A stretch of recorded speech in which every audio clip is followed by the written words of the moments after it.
आज आपण थालीपीठ बनवणार आहोत। चला तर याला बनवायला सुरुवात करू। हॅलो एव्हरीवन, मी स्वाती हेल्दी कुकिंग मध्ये तुम्हा सर्वांचं स्वागत करते। इथे एक बाउल मी ज्वारीचे पीठ घेतले आहे आणि याच बाउलने अर्धा बाउल गव्हाचे पीठ घेऊ। एकाच बाउलने किंवा वाटीने आपल्याला माप घ्यायचं आहे आणि पाव भाग म्हणजे पाव वाटी आपण बेसन घेणार आहोत। बेसन किंवा तांदळाचं पीठ तुम्ही काही घालू शकता किंवा दोन्ही हाफ हाफ क्वांटिटी मध्ये देखील घालू शकता। आता हे तीन पीठ घालून झाल्यानंतर आपण यामध्ये दोन मोठ्या आकाराचे कांदे एकदम बारीक चिरून घेतले आहेत आणि त्याचबरोबर कोथिंबीर देखील एकदम बारीक चिरून घेतली आहे। आता हे दोन्ही देखील आपण पिठामध्ये घालून घेऊ आणि काही थोडेसे मसाले घालणार आहोत, ते देखील मी तुम्हाला सांगते। आता कांदा आणि कोथिंबीर घातल्यानंतर आपण त्यामध्ये 1 चमचा धने जिरे पावडर घालू, 1 चमचा तीळ घालू, पाव चमचा हिंग पावडर घालू। हिंग पावडरने टेस्ट खूप छान येते। 1 ते 1.5 चमचा लाल तिखट घालू। लाल तिखट किंवा हिरवी मिरची तुम्ही तुमच्या आवडीनुसार यामध्ये घालू शकता। अर्धा चमचा मीठ घालू, पाव चमचा हळद। आता हे घातल्यानंतर चमच्याने प्रथम व्यवस्थित मिक्स करून घेऊ आणि नंतर हाताने आपण मिक्स करणार आहोत। आता हे चमच्याने मिक्स करून घेऊ।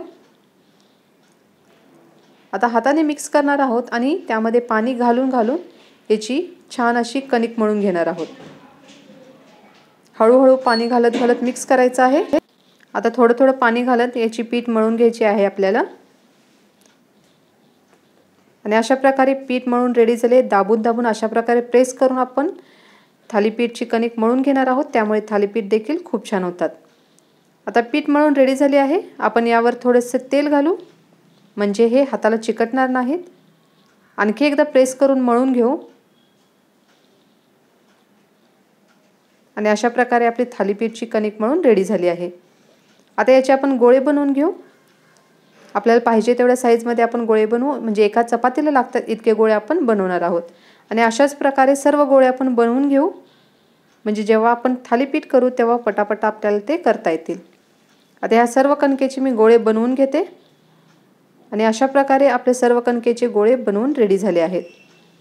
आता यावर आपण एक ओलं कापड झाकून ठेवू, त्यामुळे काय होईल, हे कणिक आहे ती वाळणार नाही आणि तशीच ओली राहील। आता मी ते एक चॉपिंग बोर्ड घेतला आहे किंवा तुम्ही पळपूट देखील घेऊ शकता आणि त्याच्यावर अशा प्रकारे एक सुती कापड मी अंथरले आहे। हे कापड ओलं करून घेतले आहे। तुम्ही सुती कापड जर तुमच्याकडे नसेल तर तुम्ही रुमाल देखील वापरू शकता। स्वच्छ धुवून घ्यायचा आहे रुमाल आणि ते मी पाणी आणि तेल घेतले आहे। आता पाण्याचा हात सर्व कापडाला व्यवस्थित लावून घेऊ, म्हणजे काय होईल, जेव्हा आपण थालीपीठ तव्यावरती घालू तेव्हा ते कापडापासून अलगद साईडला होईल। आता ह्या चारी बोटांचा वापर करून आपल्याला थालीपीठ थापायचे आहेत। अशा प्रकारे प्रेस करायचं आहे आणि मधून सुरुवात करत साईडला यायचं आहे, म्हणजे बाहेरच्या बाजूला यायचं आहे। थोडासा तेलाचा हात लावून घेऊ आपण आणि अशा प्रकारे प्रेस करत आतल्या बाजूने बाहेरच्या बाजूला असे प्रेस करत जाऊ। त्यामुळे काय होतं, थालीपीठ सर्व बाजूनी व्यवस्थित थापले जातात आणि एकदम पातळ होतात। तुम्हाला हवे तसे तुम्ही यामध्ये प्रेस करू शकता, म्हणजे तुम्हाला जर जाड आवडत असतील तर तुम्ही जाड ठेवू शकता किंवा अशा प्रकारे पंजाचा वापर देखील करून तुम्ही थालीपीठ करू शकता। पण पंजाचा वापर केल्यानंतर थालीपीठ एकदम प्लेन दिसतात वरून आणि बोटाचा वापर केल्यानंतर व्यवस्थित असे बोटे उठतात। शक्यतो थालीपीठला बोटे उठलेलेच थालीपीठ छान वाटतात आणि अशा प्रकारे आपण एकदम बारीक पातळ थालीपीठ थापून घेतले आहेत। आता याला 2 होल करून घेऊ मध्ये। गॅसवरती तवा तापवत ठेवला आहे। तवा गरम झाला आहे आणि त्यावरती थोडंसं आपण तेल घालून घेऊ। आता यावरती जे कापडावरती आपण थालीपीठ थापलं आहे ते अशा प्रकारे घालू तव्यावर आणि अलगद कापड उचलायचं आहे। गडबड करायची नाही, कापड व्यवस्थित निघतं, कारण थालीपीठला आपण थोडंसं पाणी आणि तेल लावलेलं असल्यामुळे तव्याला व्यवस्थित ते चिकटून बसतं। अशा प्रकारे ताट झाकून 1 मिनिटासाठी वाफ काढून घ्यायची आहे आणि एक बाजू वरची सुकली की आपण पलटून घेणार आहोत। आता दोन्ही साईडला तेल लावून व्यवस्थित भाजून घ्यायचं आहे आणि गॅस मध्यम आचेवरतीच ठेवायचा आहे। खूप मोठा किंवा बारीक करायचा नाही, म्हणजे सर्व बाजूनी ते व्यवस्थित भाजले जातात। आता अशा प्रकारे आपले थालीपीठ दोन्ही साईडने भाजून रेडी झाले आहेत। एकदम छान कलर देखील आला आहे याला, तुम्हाला मी जवळून दाखवते। खूपच छान पातळ असे थालीपीठ रेडी झाले आहेत। आता मी तुम्हाला आणखी एक पद्धत दाखवते। आता याला व्यवस्थित पहिला पाणी लावून घेऊ, म्हणजे कापड ओलं होईल आणि यावर थालीपीठ थापून घेऊ। आता हे जे थालीपीठ आपण करत आहोत याला होल न पाडता मी तुम्हाला डायरेक्ट अशीच दाखवत आहे। आता हे तव्यावरती घालून घेऊ, तवा देखील तापला आहे। आता याची एक बाजू सुकली की आपण दुसरी बाजू पलटून घेणार आहोत आणि यावरती ताट देखील आपण झाकलेलं नाही। आता एक बाजू सुकली, दुसरी बाजू देखील पलटून घेऊ, दोन्ही साईडला तेल लावून घेऊ आणि हे देखील दोन्ही साईडला तेल लावून व्यवस्थित भाजून घेऊ। अगदी कमी वेळात होतात आणि टेस्टला खूपच छान होतात। आता याचे देखील दोन्ही साईड भाजून झाले आहे आणि अशाच प्रकारे मी सर्व थालीपीठ रेडी करून घेत आहे। आणि तुम्ही पाहू शकता आपले सर्व थालीपीठ रेडी झाले आहेत।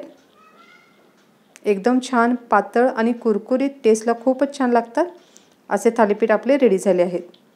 तुम्ही पाहू शकता व्हिडिओमध्ये किती आपण पातळ थापले आहेत ते। आता आपण सर्व करू प्लेटमध्ये। त्यासाठी ते एक प्लेट घेऊ आणि त्याच्यामध्ये आपण ठेवणार आहोत थालीपीठ आणि थालीपीठ बरोबर आपण जे आंब्याचं लोणचं आहे ते ठेवणार आहोत आणि त्याचबरोबर दही। दही, थालीपीठ आणि लोणचं हे कॉम्बिनेशन खूप छान लागतं। आता दहीवरती आपण थोडंसं तिखट घालू, त्याचबरोबर थोडेसे धने जिरे पावडर टाकू, त्यामुळे दही देखील टेस्टला खूप छान लागेल। आणि अशा प्रकारे आपले सर्व थालीपीठ रेडी झाले आहेत। तुम्ही देखील नक्की करून बघा, तुम्हाला देखील खूप आवडतील आणि अगदी सोपी आणि इझी रेसिपी आहे आणि पटकन होणारी आणि कमी साहित्यात होणारी ही एकदम टेस्टी रेसिपी आपली रेडी झाली आहे। तुम्ही देखील नक्की करून बघा। परत भेटू आपण पुढील रेसिपीसह, तोपर्यंत बाय बाय।